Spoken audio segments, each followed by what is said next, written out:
Bismillah, Assalamualaikum warahmatullahi wabarakatuh. Alhamdulillahi rabbil alamin. Alhamdulillahilladzi hamdan katsiran thayyiban mubarakan fih kama yuhibbu rabbuna wa yardah. Ashhadu an la ilaha illallah wahdahu la syarikalah wa ashhadu anna Muhammadan abduhu wa rasuluh. Allahumma salli wa sallim wa barik ala nabiyyina Muhammad wa ala alihi wa sahbihi ajma'in.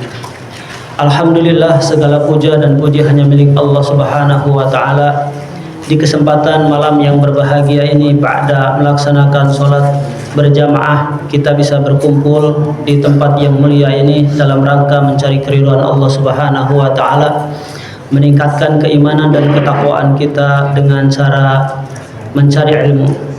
Salawat beriring salam semoga tercurah kepada Nabi kita Muhammad sallallahu alaihi wasallam, kepada para keluarganya, para sahabatnya, dan juga kepada umatnya yang istiqomah menjalankan apa yang diperintahkan Allah Ta'ala dan Rasulnya. Jamaah yang dirahmati Allah Subhanahu wa taala, kita lanjutkan pembahasan di tafsir Ibnu Katsir ini.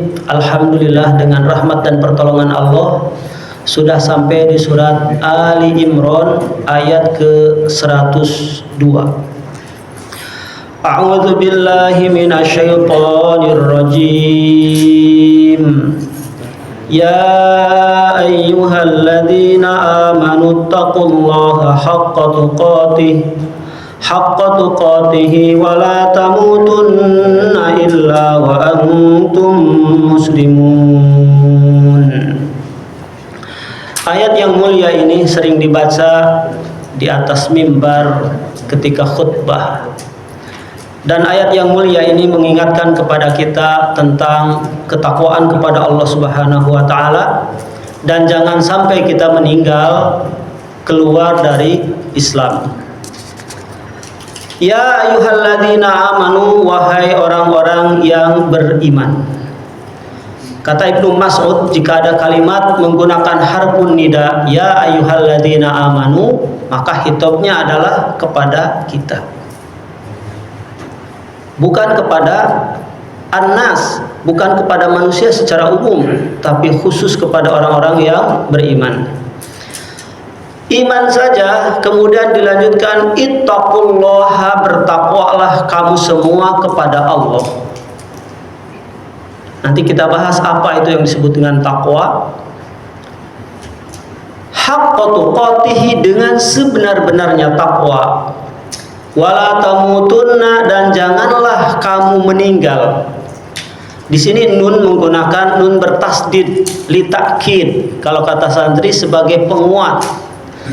Jadi nerjemahnya wala tamutunna, dan janganlah dengan sebenar-benarnya kamu itu mati, illa, kecuali wa antum muslimun, sedangkan posisi kamu dalam kondisi muslim.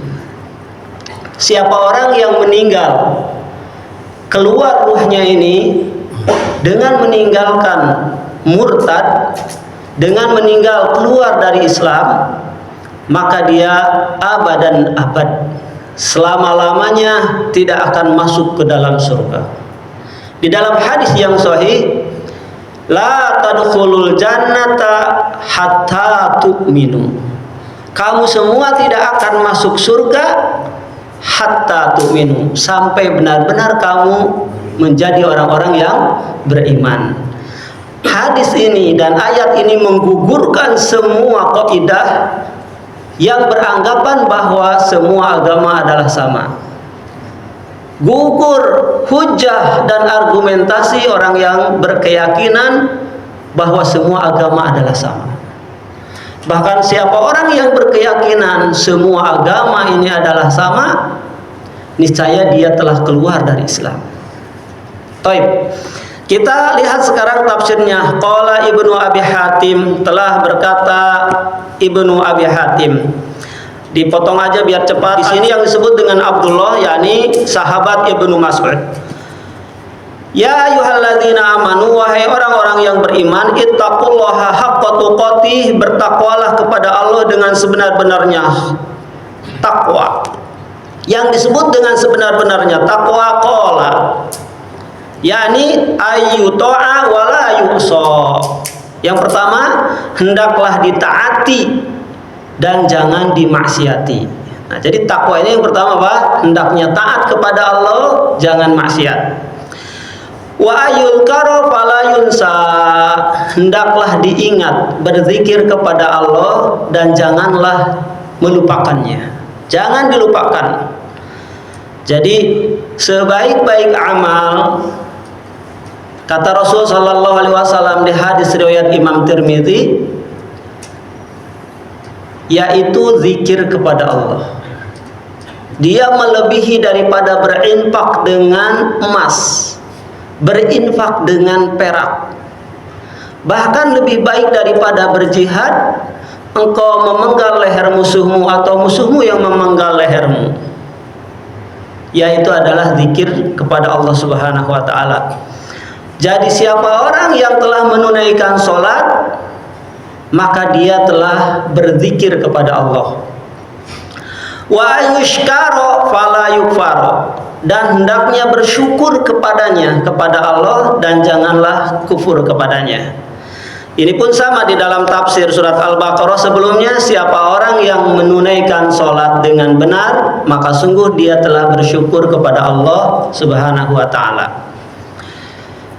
Jadi itulah yang disebut dengan takwa sebenar-benarnya takwa. 3 poin tadi. Yang pertama, hendaknya ditaati, janganlah bermaksiat kepada Allah. Yang kedua, hendaknya ingat kepada Allah, senantiasa berzikir. Zikir ini ada 3 tingkatan. Yang pertama, zikir dengan hati, dengan lisan, dan dengan anggota badan. Ini tingkatan yang paling terbaik. Yang kedua, zikir dengan lisan dan anggota badan. Ini yang kedua. Yang ketiga, zikir dengan lisan saja. Zikir dengan lisan saja, dia lisannya mengucapkan tasbih, tahmid, tahlil, takbir, istighfar, salawat, hauqalah, tapi hatinya menerawang kemana-mana. Namun tingkatan yang ketiga pun ini tentu mendapatkan pahala, sebagaimana ketika kita bergibah tentu mendapatkan dosa. Nah, ini zikir. Dan salah satu amal yang dapat menyelamatkan dari azab Allah, dari siksanya, diantaranya adalah berzikir kepadanya. Jadi perbanyaklah zikir kepada Allah Subhanahu wa ta'ala. Di antara zikir yang paling terbaik yaitu membaca Al-Quran. Nanti ayat ke-103-nya ini menjelaskan tentang kedudukan Al-Quran. Siapa dia yang enggan berpaling dari Al-Quran, maka sungguh dia akan celaka. Di sini dengan menggunakan kalimat bihablillahi jami'a, dengan tali Allah. Tali Allah yang kuat maksudnya adalah Al-Quran. Jadi takwa kepada Allah sekali lagi, satu, hendaknya mentaatinya, jangan berbuat maksiat. Yang kedua, berzikir kepada Allah dan jangan melupakannya. Yang ketiga, bersyukurlah kepada Allah dan jangan kufur. Kemudian selanjutnya ini ada sebuah perselisihan di kalangan ulama bahwa ayat haqqa tuqatih ini dimansuh itu dihapus dengan ayat surat At-Taghabun ayat ke-16, di mana Allah Ta'ala berfirman, ittaqullaha mastata'tum, bertakwalah kepada Allah semampu kamu. Namun kata Ali bin Abi Thalhah dari Ibnu Abbas bahwa ayat ini tidak dimansuh. Ittaqullaha haqqa tuqatih qala lam tunsah, tidak dihapus. Walakin haqqa tuqatih, akan tetapi yang disebut dengan takwa dengan sebenar-benarnya, kalau ini menurut Ibnu Abbas, ayyujahidu fi sabilihi haqqa jihadi. Yang pertama, bersungguh-sungguhlah berjihad di jalan Allah dengan sebenar-benarnya jihad. Wala ta'khudhuhum fillahi laumata laim, dan janganlah meninggalkan Allah karena takut dengan ejekan manusia, celaan manusia. Suka ada kan, wah kalau nggak galib dengan masyarakat mah tuh gimana, diasingkan. Kalau nggak galib dengan apa, dengan teman bagaimana? Nah, karena takut dengan celaan manusia, maka ia meninggalkan apa, jihad di jalan Allah. Umpamanya meninggalkan apa? Meninggalkan qaulul haq, ucapan yang benar. Di antaranya yang paling ditakutkan oleh manusia adalah celaan dari orang. Nah, ini yang mengakibatkan apa? Manusia ini tidak teguh di jalan Allah Subhanahu wa taala. Wa qumu bil qisti walau ala anfusihim wa abaihim wa abnaihim, dan tegakkanlah keadilan walaupun keadilan itu apa, kepada dirimu atau kepada bapak-bapakmu atau kepada anak-anakmu. Sekalipun yang bersalah itu adalah bapak, kalau kita menjadi hakim tetap harus adil. Sekalipun kesalahan itu terhadap anak, kalau kita menjadi hakim harus adil. Maka diantaranya hakim itu, hakim dia jujur, maka kaki kanannya membawa ke dalam surga. Tapi kalau tidak adil, hakim ini dia kaki kirinya menyeret ke neraka. Ini ada viral kan sekarang ya. Berapa hakim tuh ditangkap sebab karena sogok menyogok. Nah, maka takwa di sini tadi ada berjihadlah di jalan Allah dengan sebenar-benarnya jihad, dan jangan meninggalkan jalan Allah walaupun dicela, dicemooh oleh manusia. Kemudian tegakkanlah keadilan walaupun keadilan itu harus pahit menelan terhadap diri, terhadap keluarga maupun terhadap anak dan kerabat. Baik, wa qaulihi ta'ala, dan firman Allah Ta'ala, wala tamutunna. Nah, ini setelah perintah kemudian sekarang larangan, wala tamutunna, dan janganlah kamu benar-benar mati illa wa antum muslimun, kecuali kamu semua berada dalam kondisi muslim.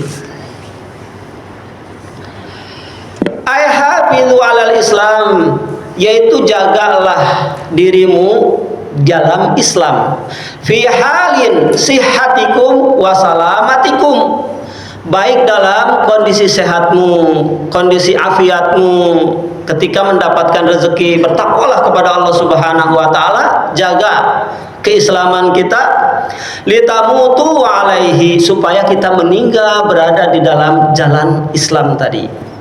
Jadi artinya istiqomah di jalan Islam, jangan sampai meninggalkan ajaran Islam, keluar dari Islam karena badan masih sehat. Padahal kematian itu tidak ditentukan dengan badan yang sehat, yang kuat, ataupun dengan muda ataupun tua. Fa innal karima qad ajza adatihi bikaromihi, karena sesungguhnya kebiasaan yang mulia, kebiasaan yang baik itu dia akan dibalas dengan kebaikan.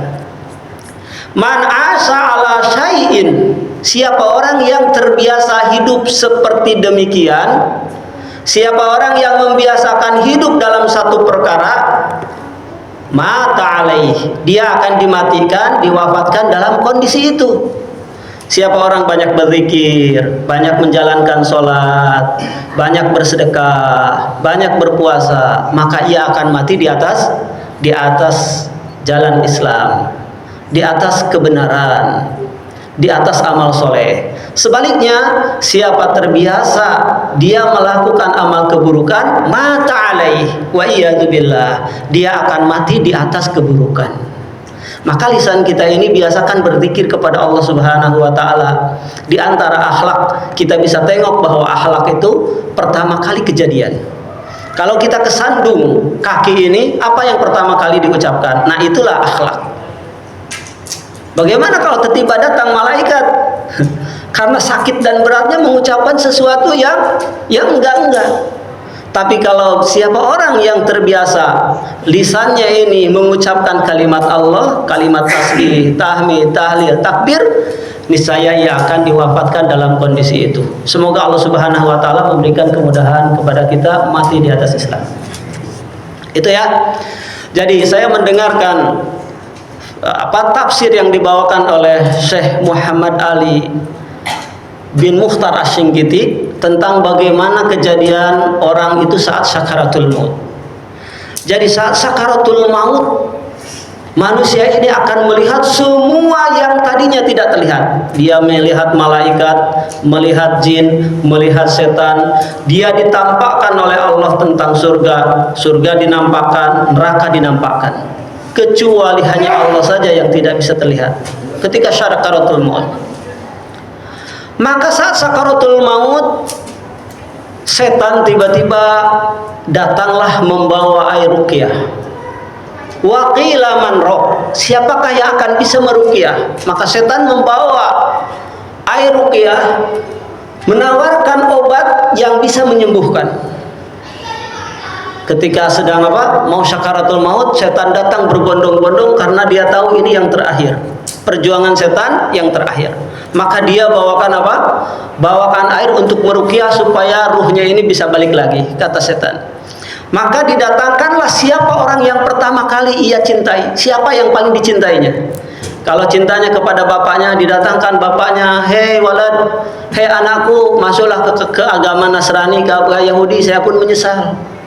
Kalau dia ternyata bapaknya itu memang orang kafir, dia akan mengatakan saya selamat karena masuk ke dalam agama Yahudi, Nasrani. Maka kalau dia lagi sakarat itu mengatakan la, apa artinya la? Tidak. Maka la ini adalah rukun daripada kalimat tauhid, namanya nafi. La, tidak. Maka setan seketika terkejut, dia bawakan lagi yang lebih di atas itu. Umpamanya datang berwujud ibunya. Ibunya menawarkan kepada anaknya ketika kita sakaratul maut, menawarkan bahwa ikutilah nasihat orang ini, yaitu nasihat setan ini, sebab saya pun mati di atas Yahudi dan Nasrani selamat. Kemudian kita mengatakan la, tidak, maka tersingkirlah setan. Ketika kalimat tauhid la pertama kali itu kita ucapkan, yaitu menolak kepada setan, karena rukun daripada kalimat tauhid itu hanya dua. Yang pertama apa? Nafi, meniadakan la ilaha, tidak ada ilah. Saya tidak mau la ilaha, tidak ada ilah, tidak ada sesembahan. Maka setan lari, maka turunlah malaikat. Malaikat rahmat turun, tatanazzalu alaihimul malaikah. Malaikat pada turun, kemudian menghabarkan Allah takhafu wala tahzanu. Jangan takut dan jangan bersedih. Takut itu adalah masa yang akan datang. Sedangkan sedih masa yang sudah berlalu. Nggak mungkin, aduh saya takut. Takut apa? Takut binatang harimau. Tapi udah berlalu, enggak. Takut itu adalah masa yang akan datang. Jadi tadi waktu ditampakkan surga dan neraka, malaikat mengatakan Allah takhafu wala tahzanu. Jangan takut, jangan bersedih. Terus apa? Wa absyiru bil jannati allati kuntum tu'adun. Itu tuh surga yang telah dijanjikan oleh Allah kepadamu.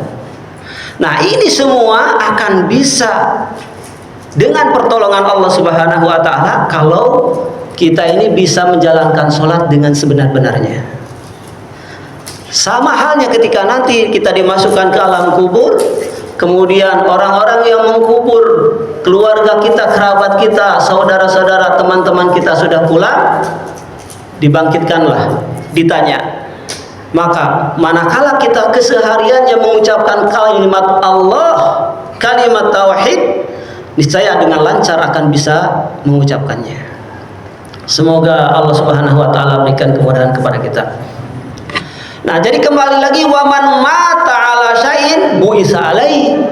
Siapa yang meninggalnya dalam kondisi kebaikan, maka dia akan dibangkitkan dalam keadaan itu pula. Dan siapa orang yang meninggalnya dalam kejahatan, keburukan, su'ul khatimah, maka akan dibangkitkan seperti demikian pula. Semoga Allah Subhanahu wa taala menjaga kita dari dari keburukan-keburukan.